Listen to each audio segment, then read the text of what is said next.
네, 후보자님 기억에 남는 판결 해가지고 자료 서면 질의 답변을 하셨는데 국정원 사이버 댓글 사건 예, 그렇습니다. 내셨고 산해변장 질병 평제복지원 사건을 내셨더라고요.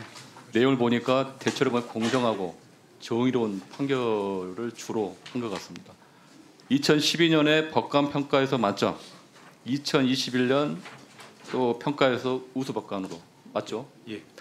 근데 하나 여쭤보겠습니다. 이렇게 합리적이고 상식적인 판단을 하신 우리 후보자님께서 최근에 그 부정선거 음모론이 전 사회에 만연하고 이 나라를 진짜 여론을 이게 국론을 양분하고 있습니다. 이거에 대해서 어떻게 생각하십니까? 국민들 개개인이 뭐 여러 가지 생각을 할 수는 있겠습니다만 어떤 객관적 근거가 없는 부분에 대해서 널리 퍼지거나 유포되는 것은 옳지 않다고 그렇죠. 생각합니다. 문제가 많죠. 근데 그 윤석열 내란 수계라고 저희가 명칭을 하는데 부정선거 망상에 잡혀가지고 대한민국 선거 시스템을 왜곡하고 가짜 뉴스를 퍼뜨리고 있습니다. 후보자께서는 20대 대선 그리고 22대 국회의원 선거에서도 사전투표했죠. 예, 했습니다. 사전투표의 취지가 뭔가요? 좀 더 많은 사람들이 그 투표에 참여할 수 있는 기회를 주어서 그 민주주의, 법치주의가 제대로 실현될 수 있게 하는 기능을 한다고 생각을 하고 있습니다. 최근에 국민의힘이 당론으로 사전투표를 폐지하자는 법안을 냈는데 이는 대체로 국민의 투표권을 제한하고 민주주의 가치를 훼손한다는 의견이 많습니다. 또 부정선거 음모론에 동조하고 이런 폐지법을 낸 거 아닌가라는 또 비판도 있는데 요거에 대해서는 어떻게 생각하시나요? 사전투표를 폐지해야 된다. 그런 일각의 주장에 대해서는 어떻게 생각하시나요? 사전 투표가 갖고 있는 이제 순기능과 또 단점도 있다고 생각을 하고 있습니다. 그래서 당장 어떻게 폐지 여부를 검토하기보다는 다양한 여론 수렴 또 다양한 여러 가지 공감대 형성을 통해서 제도 개선을 해 나가는 방향이 옳다고 생각을 하고 있습니다.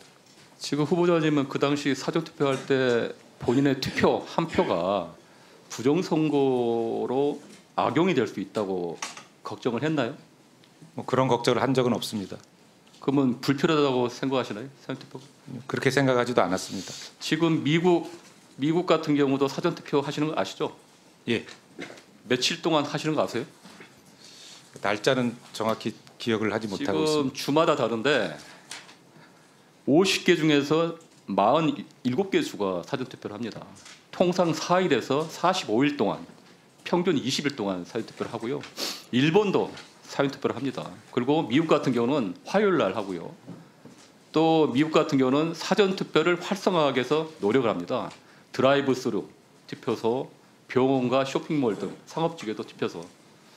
어떻게 보면 우리 대한민국에서 이제 민주주의 이런 선거제도를 할 때 미국의 사례를 많이 하는데 이런 미국의 어떤 자유민주주의 국가에서 사전투표를 독려하는데 오히려 역행하는 일이 있는데 그거에 대해서는 어떻게 생각하십니까? 사전 투표가 갖는 순기능도 많은 부분이 있는 만큼 앞으로 좀 더 연구를 해서 보완하는 책이 필요하다고 생각을 하지만은 좀 더 심도 있는 검토는 필요하다고 생각하고 있습니다. 심도 있는 검토란 게 어떤 의미죠? 장단점에 대해서 또 보완책이라든지 어떤 사전 투표 기간이라든지 내용이라든지 방법 등에 대해서 좀 더 보완하는 조치가 부정선거 음모론자들이 사전투표는 조작이다. 선관위 전산망을 중국과 북한에서 해킹해서 전자개표 조작이 이런 망상 수준의 가짜뉴스 있는데 아까 말씀하셨는데 다시 한번 입장을 말씀해 주시기 바랍니다. 그런 부분은 그 객관적인 근거 없이 주장하는 의혹은 유포돼서는 안 된다고 생각을 하고 있습니다. 그러면 영상으로 선거 개표 과정을 한번 보시겠습니다. 순차적으로 투표함을 개항합니다. 투표지를 모두 쏟아붓습니다. 자, 이 투표지들은요, 투표지 분류기를 통해서 각 후보자별 정당별로 분류가 됩니다. 개표 사무원이 정당 후보자별로 분류된 투표지를 손으로 일일이 확인하는 수검표 절차를 진행하게 되는데요. 2차로요. 다시 한번 심사 계수기를 이용해서 투표지가 제대로 분류되었는지 육안으로 재확인하고요. 정당별 후보자별로 투표수를 집계합니다. 무려 3번이에요. 예, 3번의 이런 분류와 확인 과정을 거친 투표지는요. 개표 상황표 확인석에서 다시 한번 또 꼼꼼하게 체크가 됩니다. 의원들의 후보자별 득표수, 무효 투표수 등의 검열을 마치고요. 후보자별 득표수를 공표합니다. 예, 보셨죠? 우리 대한민국 개표는 전자개표인가요? 수개표인가요? 사실상 결과적으로는 수개표라고 알고 있습니다. 사실상이 아니라 수개표예요. 전자개표가 아니고요. 그거는 이제 분류하는 거기 때문에 전자개표 벌써 수개표입니다. 예부 통신 장치가 있는 기계를 사용합니까? 없는 기계를 사용합니까? 없는 기계 그렇죠. 사용하는 것으로 알고 있습니다. 그러면 부정 투표가 가능합니까? 개표 가능합니까? 부정 투표 개표? 가능하지 않다고 생각합니다. 불가능하죠. 근데 왜 이런 주장들이 계속 부정선거 망령이 있으면서 정치권 그리고 국론을 양분하는 일이 있다고 생각하십니까? 글쎄 그 부분 주장하는 분들의 이유는 제가 구체적으로 지금 말씀드리기 좀 선관위에서 어려운 것 투개표 같습니다. 시연을 여러 차례 하고요. 사전 투표에는 5만 6천 명, 투표는 11만 명이 참관이 합니다.